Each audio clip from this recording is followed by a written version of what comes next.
What if hiring could be easier, more streamlined, and less time-consuming, so even when you're busy, you could still be smart about the way you hire? With ZipRecruiter, you can post your job to over 100 of the web's leading job boards with just one click, so you can rest easy knowing your job is being seen by the right candidates. Then, ZipRecruiter puts its smart matching technology to work, actively notifying qualified candidates about your job within minutes of posting so you receive the best possible matches. That's why ZipRecruiter is different. Unlike other hiring sites, ZipRecruiter doesn't depend on the right candidates finding you, it finds them. And it's no wonder 80% of employers who post on ZipRecruiter get a quality candidate through the site in just one day.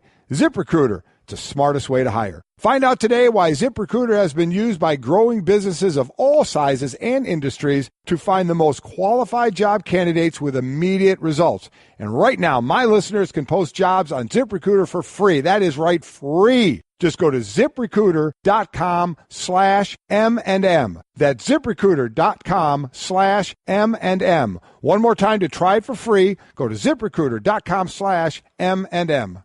Considering home security? Consider this. For 140 years, ADT has helped stop more crime than any other home security company. The yard sign isn't just a sign, it's a line in the sand. It's no wonder 5 times more people choose ADT to protect their homes. Visit ADT.com to learn more. For license information and terms and conditions, visit ADT.com.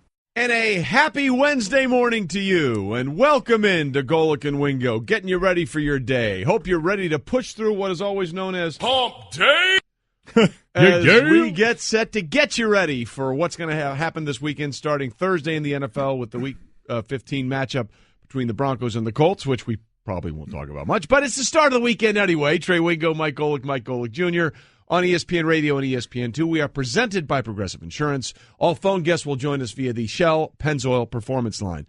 Michael, did you have a good birthday after work? I did. More sweets, people that sent stuff to the house. Went and had a good workout, though. Good sweat, which I'm a little sore now, and I needed to sweat out all that sugar. And then basically I crashed pretty early. I actually crashed in the afternoon with the sugar blues.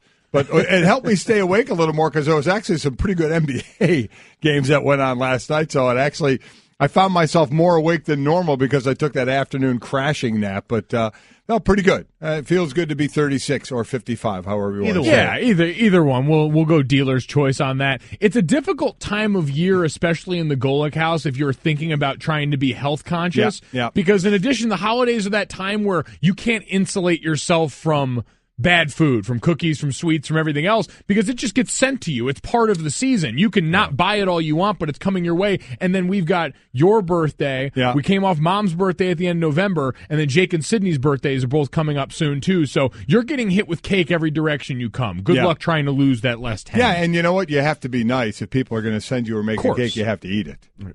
By the way, there was, or shove it in your face. Well, that too. You could do that as well, yes. There was one thing that was really cool yesterday that NFL Films put out. Yeah, that was pretty nice. It was a clip of you your last year of the Eagles, I right? believe it was my last year of the Eagles, yes. I was on the bench, and the NFL Films camera was behind the bench, and I turned and started talking to it, saying, Daddy's tired. And Daddy's really tired. He was very tired. I even answered their tweet, and I said, I guess I was really tired. But I said hi to Chris and the boys, Mike and Jake. I said, when I come home, we'll go out and we'll get a Christmas tree. And then I gave the stern look and said, be good. Be good boys, you said. To be good boys. To which immediately your sister, my daughter Sydney, who is 22 years old, tweeted, "Oh, thanks for including me." Well, to which I answered, "You weren't born yet." Yeah. To which she answered, "Lame excuse." So there you go. So there you have it. Now you know my household. Yeah, you had a lot more money in your wallet at that point before Sydney was born. There are savages everywhere. Yeah, absolutely everywhere. All right, so congratulations. I'm glad you had a good day, and let's get going on this day with what we always start the show with.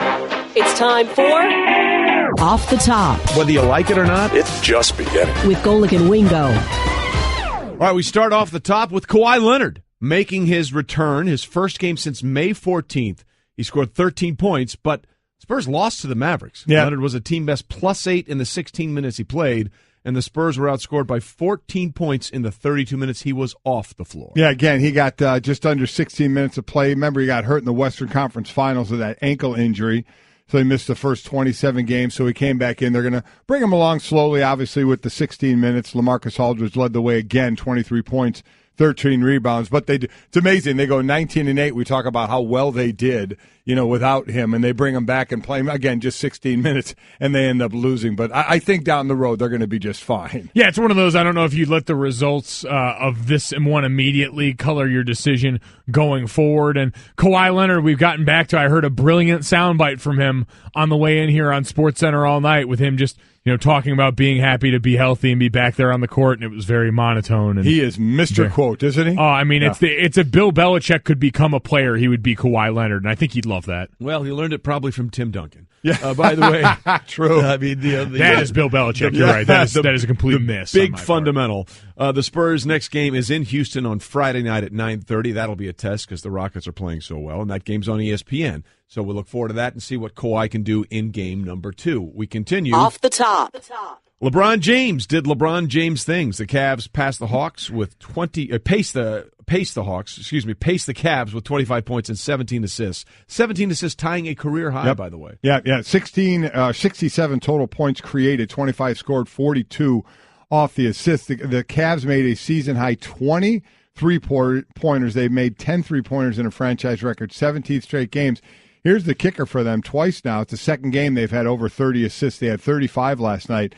And one other time they had over 30 was against the Hawks themselves. They have another player coming back. We talk about Kawhi Leonard. This one, not as good as Kawhi Leonard, but a good piece for the Cavaliers that they need to play big in the middle. Tristan Thompson played 6 minutes his first game back since November 1st when they had that calf injury. So getting him back and getting him into the rotation. Yeah, we know health is a big part of this, especially where the Cavs ultimately want to go, and it matters less so now. I mean, Trey and I were joking about the start of the NBA season coming up on Christmas for most of the football-watching crowd. Right forward to it. But for LeBron James and this group, it's another year of them all to be together. It's that continuity. Waiting for it to translate defensively for them is going to be most important. But we saw how damning injury was the year they were able to get over on Golden State, the way the trickle-down of some of the injuries to a guy like Steph Curry can affect that outfit. So anything's possible. And for them being at full strength and playing together is going to continue to be a huge part of this. Well, look, after that horrible start and the Celtics' hot start, they're just 2.5 games back. They're 9-1 in their last 10. And, oh, by the way,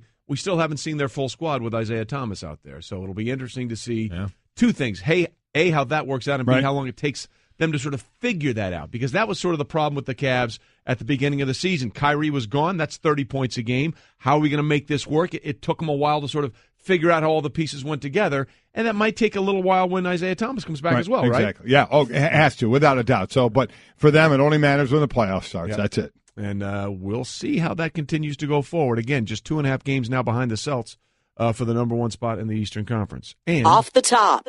Unicorn sighting in New York. Kristaps Porzingis dominated the Lakers, scoring 37 points, had 11 boards, blocked 5 shots, and made 5 threes in the Knicks' overtime win. And according to the Elias Sports Bureau, he's the first player in NBA history to record at least 35 points, 10 boards, 5 blocks, and 5 made threes in a game. It's ridiculous what he's doing. He can also, and we'll see how the season plays out. I didn't even realize this. He could be the first NBA player in history to average 2 3-pointers and 2 blocks a game.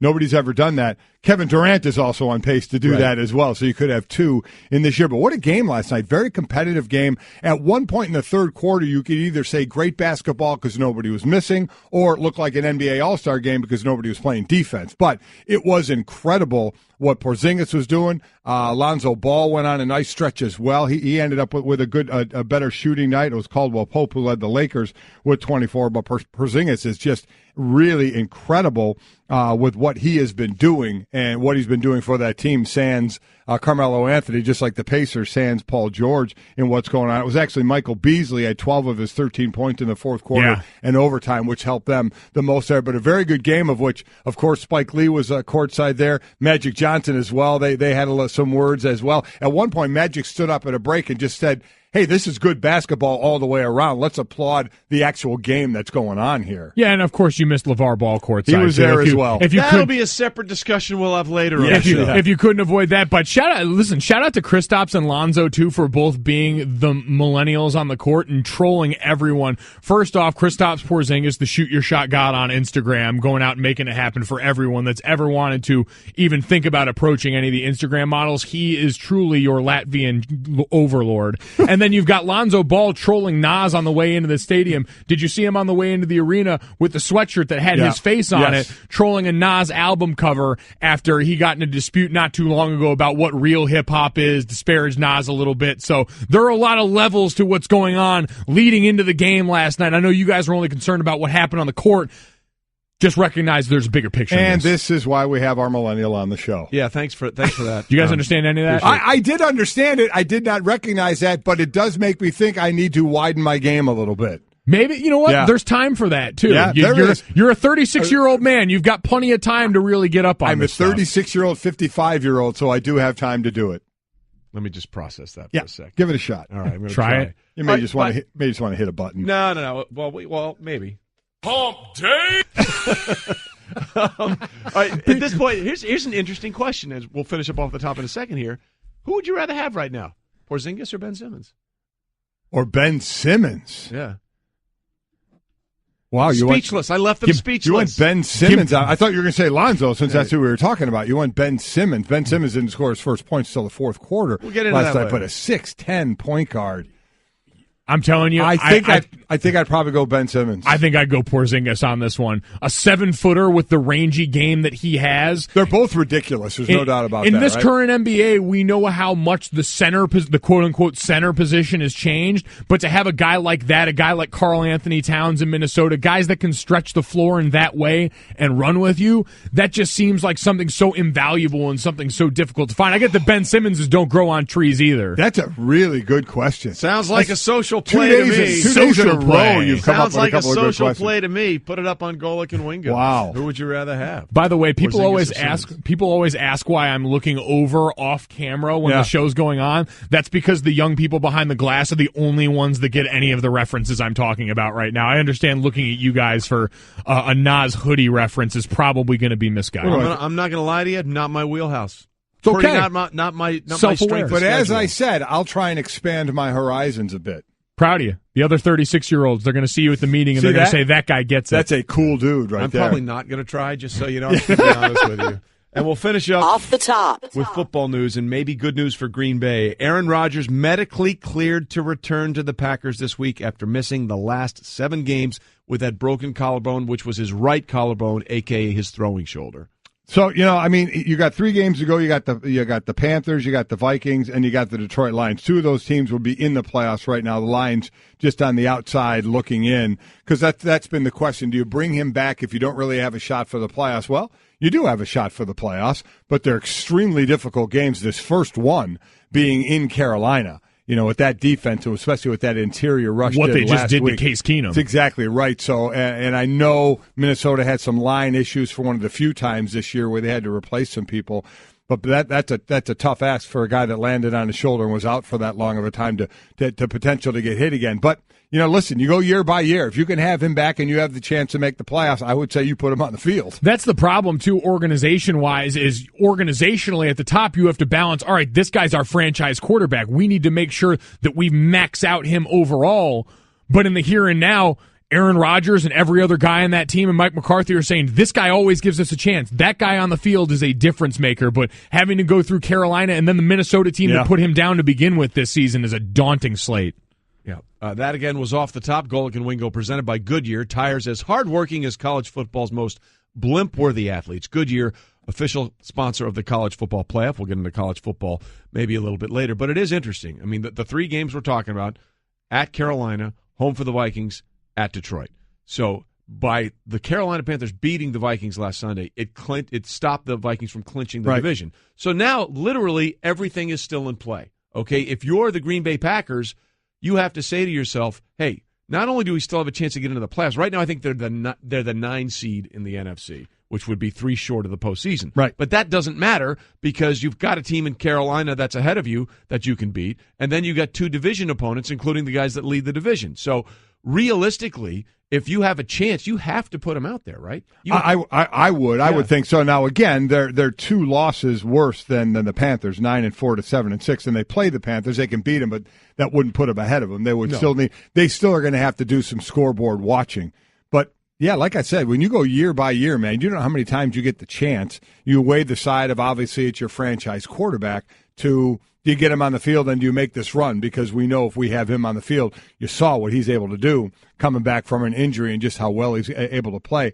I don't know. Especially, I guess that's the thing. If you're medically cleared to play, I guess you ask the doctor. This is another thing that when we talk to head coaches about this and we say, how do you treat something like this? He said the first and foremost is he medically cleared to play. If he's not, then there's no discussion. So if he is, then the next question is, if he plays this week, or he plays, next year, is there any greater chance he could have the injury? Is there anything that will make that injury happen easier because he's coming back now as opposed to waiting until the start of next season? Being, you know what I'm saying, the healing time of all that. Will that, or when he goes back out in the field next September, if he lands on it again, it's going to break. So if there's no difference, put him back on the field.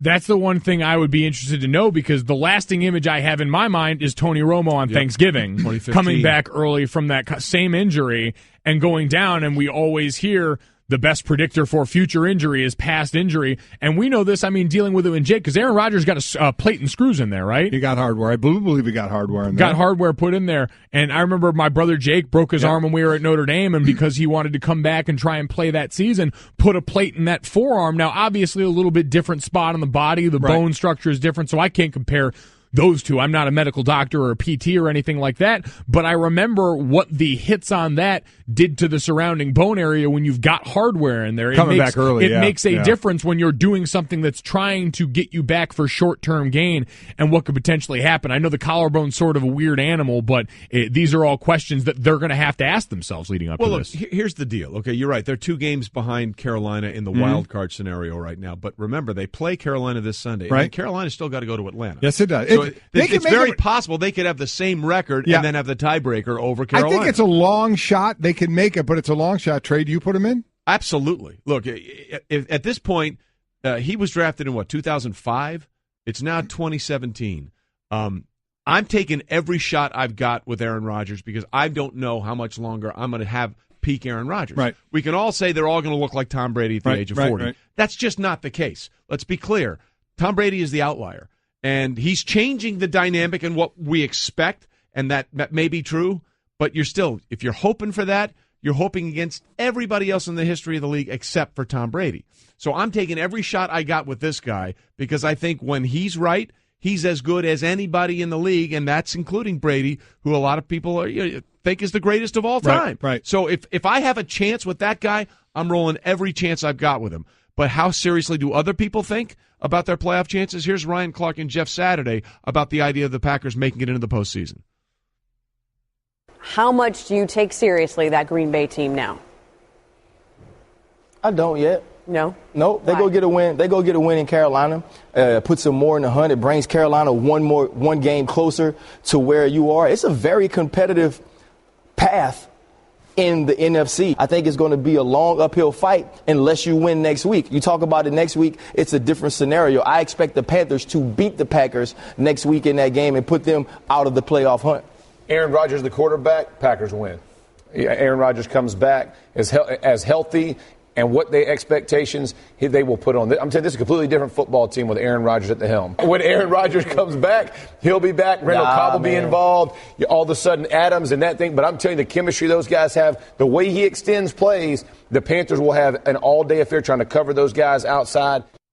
Well, look, here's why this game is so important. Because, yes, it's still technically possible for them to win the division, win the NFC North. But if you look at the Vikings schedule, they've got the Bengals, then they're at Green Bay, and then they've got the Bears. As long as they win one more game, essentially, it's over for anybody else to win that division. Well, so they just got to win one. Let me put it this way, and I think it's going to be very difficult for him to come back as long as he's been out in Carolina, the way that Carolina defense has been playing, and the offense when Cam is being Cam, I think they're going to be a tough team to beat.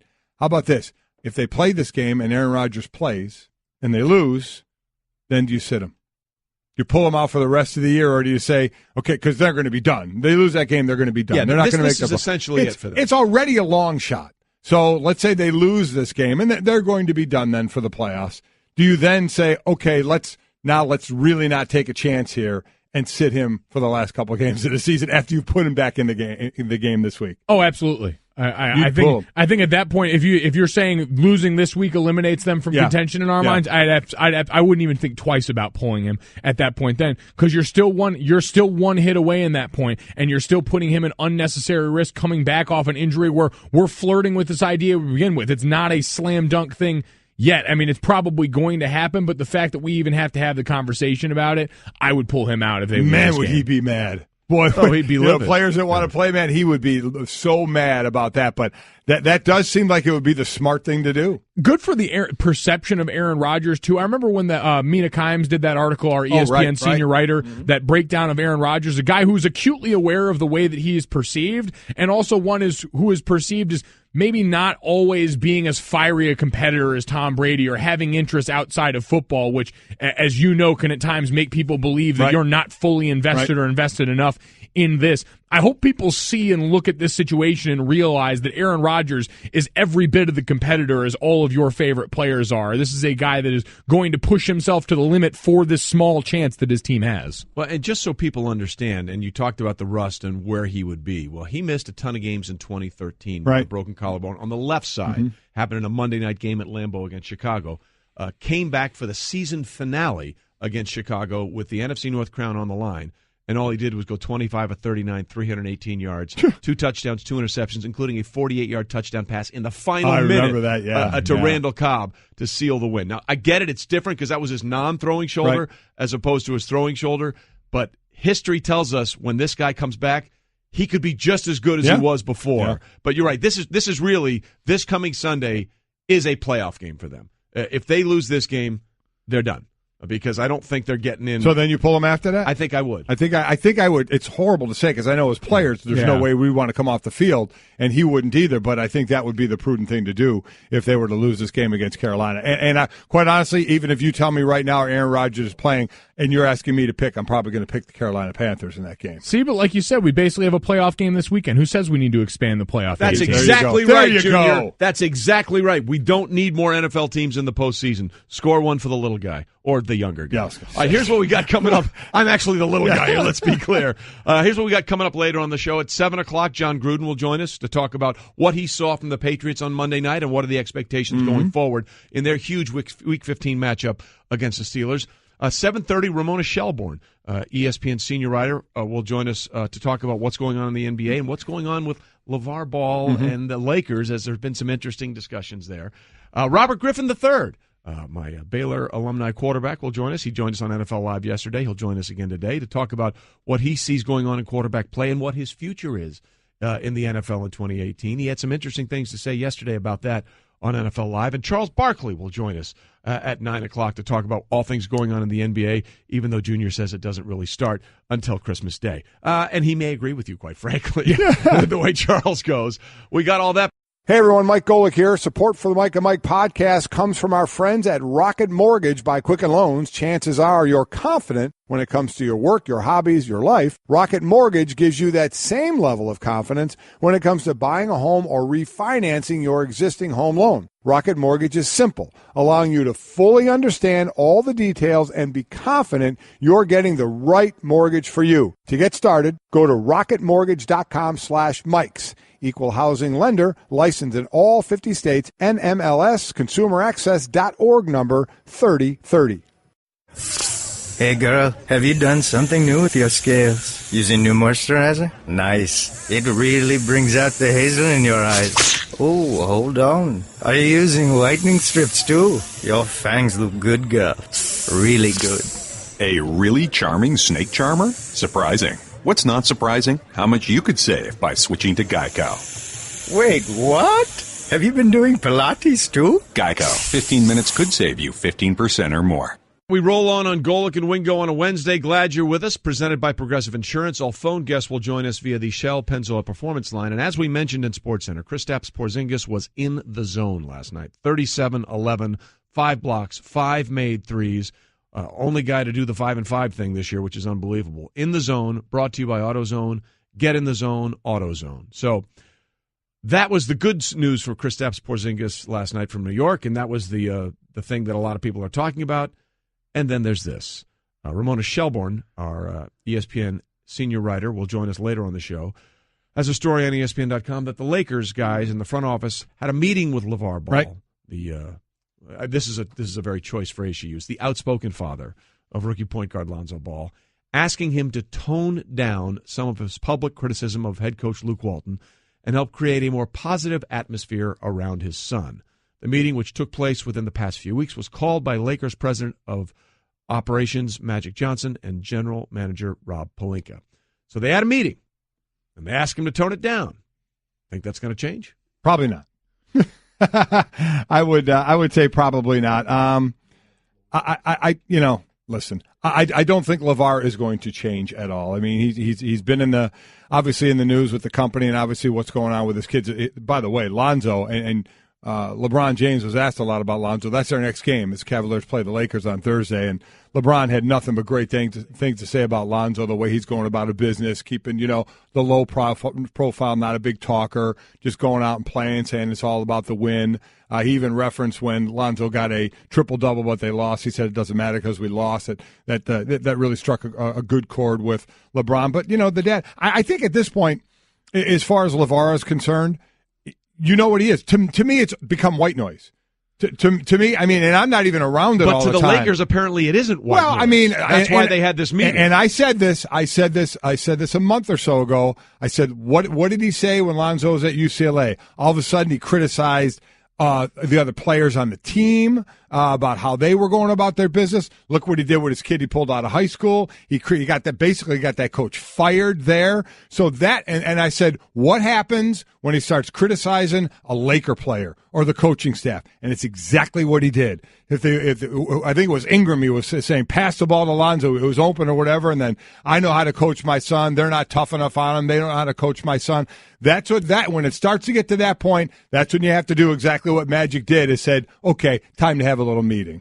I kept waiting for LeVar to criticize some veteran player. I know the Lakers are a young team, so those are harder to come by. But criticize some grown man who's been around the league as far as that and watch that saga play out, that was the next level of interest for me. But I'm with you. He's a one-off. He exists in so much as the media puts a microphone in front of his face now. And I understand that for a while, even I was entertained for a while because it was some new shiny toy, and there were interesting aspects to what he represented business model-wise, but now it's gone beyond that. To your point about LeBron and Lonzo, there's a couple of good things looking up for Lonzo, one of which is that he has been able to overcome. We said that eventually you're respected in the league in whatever area you work in because of what you do, and it seems like after that initial wave of pushback, people have realized Lonzo's a good kid like we've heard all along. He's there to work hard and do his job and all of those things.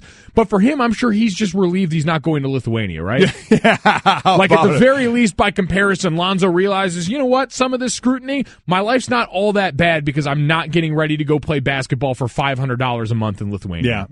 To that point, both those kids were there. They were there last night before. They soaking it up. They haven't quite shipped off to that not just yet. Tiny town in Lithuania. By the way, LeVar did confirm the meeting took place, saying it was the best thing. Everybody's going to try and make it an ego thing, like I'm trying to tell them what to do or they're trying to tell me what to do. It's not about that. LeVar was asked about that in this meeting by our Coley Harvey last night. Are you concerned about them wanting you to not be as outspoken? You know what? That's what y'all saying. But behind closed doors, man, we got a great communication, man. People going to try to twist what I'm saying, what they saying. But it's not going to happen because we're going to get these W's. Here we come. Well, they didn't get one last night.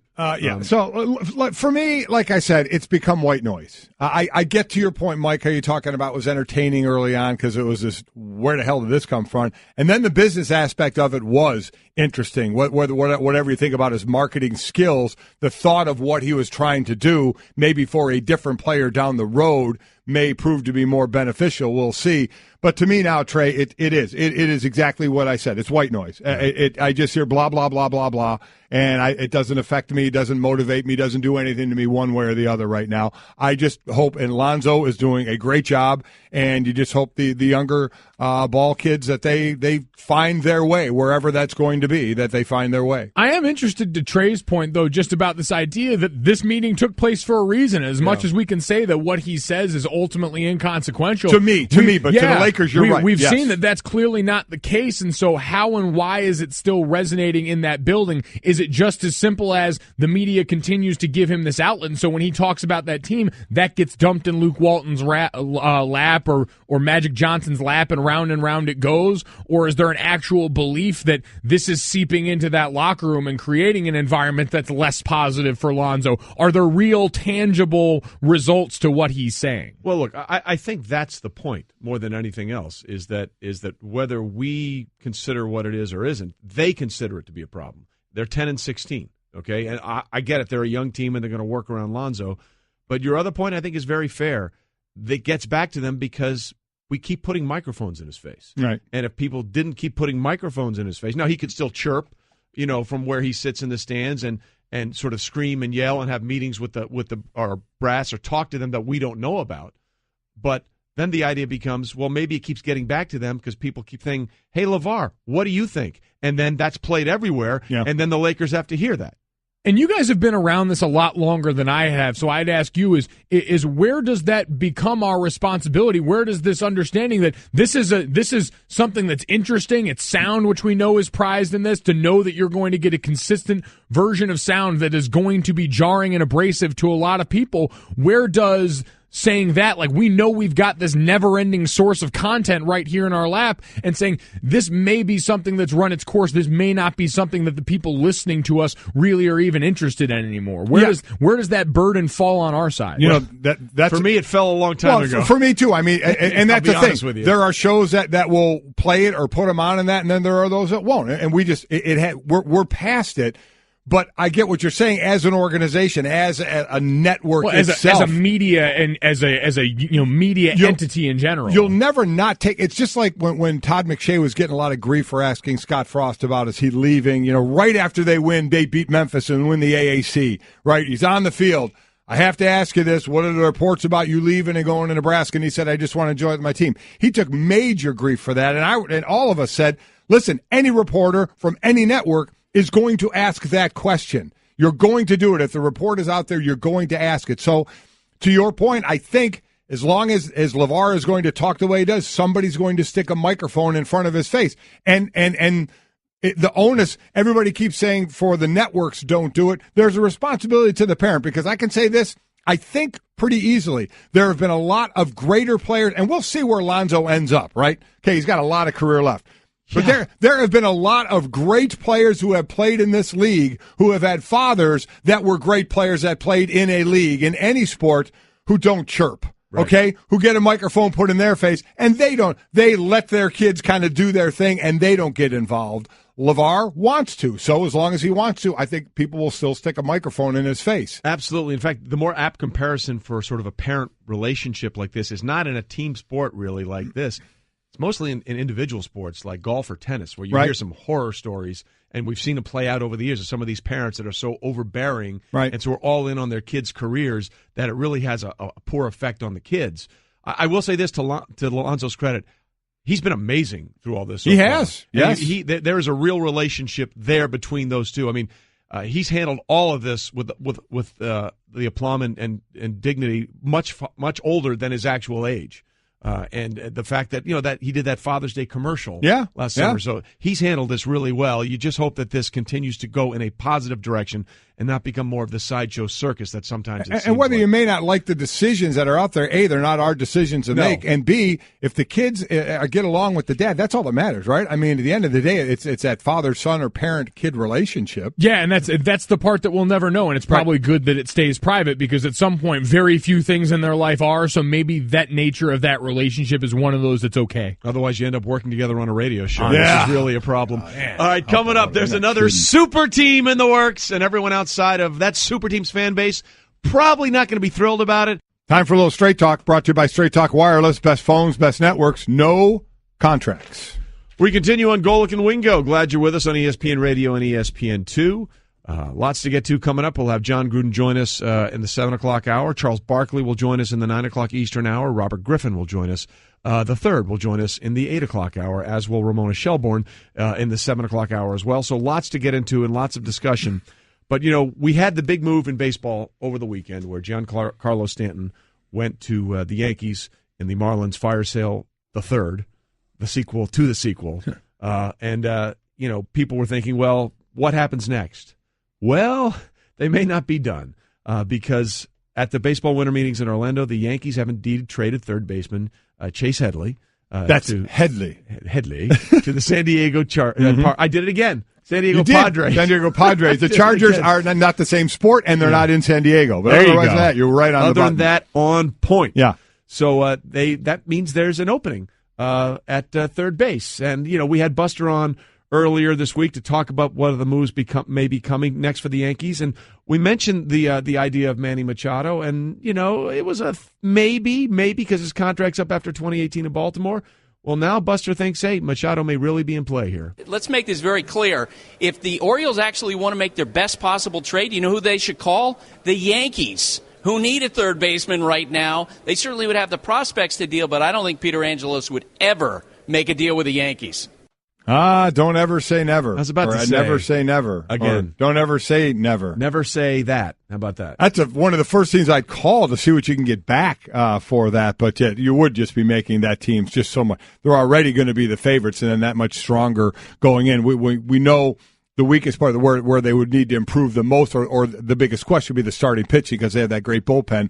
But the hitting seems to be taking care of itself right now. Machado, what another great-looking athlete, another big-money guy they'd have to pay in a year or so, and you just wonder at what point do you really hit the level with that when you just can't pay anybody anymore. Yeah, this becomes the interesting part of sports like this in the NBA where the cap is so much different than what we're all used to in the NFL where it's a hard line cap and you're paying more guys. But baseball's got to be the sport where bringing together a super team is still the least effective, right? As far as bringing together so much marquee talent. In basketball, you really only need 2 or 3 guys to affect the league in a way that we almost call unfair and that we lament for multiple years now. In football, if you could manufacture it, somehow it'd probably be more of the same. But in baseball, it still ends up being kind of a crapshoot, right? Well, that's because baseball, in its essence, comes down to a one-on-one battle in situations. Can my pitcher get your hitter out? And obviously, there's strategy and where you want to put, the shift and all that kind of stuff. But at the end of the day, if you have 2 or 3 basketball players that are the best of what they do, you're going to have a chance to win the title every year. That's not the case in baseball because pitching is such a unique thing in that sport. And I think one of the biggest differences we have to realize now for the Yankees is load up now because who's the young talent we talk about all the time right now? Sanchez, Judge, Gregorius, right? Well, Sanchez made $557,000. That's changing. Judge made $544,000. That's changing. Gregorius, he made $5 million, which is really chump change in baseball. Now, certainly you have to pick up the tab of Stanton. To have that chump change, by the way. Yeah. Pick up the tab of Stanton, and in a year, but you don't have to pay Machado right away either. So it's like the Seattle Seahawks before they had to pay everybody, especially the quarterback and Russell Wilson, but they managed to pay some defensive players, and then it's how you all fit it together. Right now, they don't have that worry because when you have young talent that is performing at an all-star level, man, you struck gold because you haven't even tapped in to your soft cap, hard cap, whatever it is. Eventually, you're going to have to, and eventually these guys are going to have to get paid. It's just a matter, will the Yankees pay them all, or you start moving around pieces in a couple of years? Well, that's exactly right. And that's why you look at how Seattle has been able to do it as opposed to how the Colts were never able to do it when they had Andrew Luck on the cheap. And now they're paying the price for that because you had to pay Andrew Luck. Unfortunately, he got hurt, which makes it even more of an interesting dynamic. But now you've had to pay your franchise quarterback. He's not on the field, and you still haven't resolved a lot of other issues. Give John Schneider a lot of credit, the GM in Seattle. He's found a way to manage and make it work. Now, they're still going to have to revamp that offensive line because that's been a huge problem. It has been a huge problem, and this is exactly the point we mentioned the Warriors before, what they did with Steph Curry on a comparatively meager contract because of the ankle injuries and then drafting all the players that they did. So this is the area you have to win, and the Yankees clearly indicating we're ready to try and win now. Yeah, I wonder if that's ever outside of one season has that ever been the case? Outside of one July, where we were like, at some point, the cash man comes calling. You got to pay a number of people. It's just a matter of how you can massage that and manage that until it happens. Yeah, I think they're not worried about that in 2018. No, they are not. Say. Nope. That was Straight Talk Wireless, Nationwide's coverage on America's largest and most dependable 4G LTE networks. Coming up, were the Patriots looking ahead to the Steelers in the loss to the Dolphins? And what's that matchup going to be like now? We'll ask John Gruden next. Stay with us.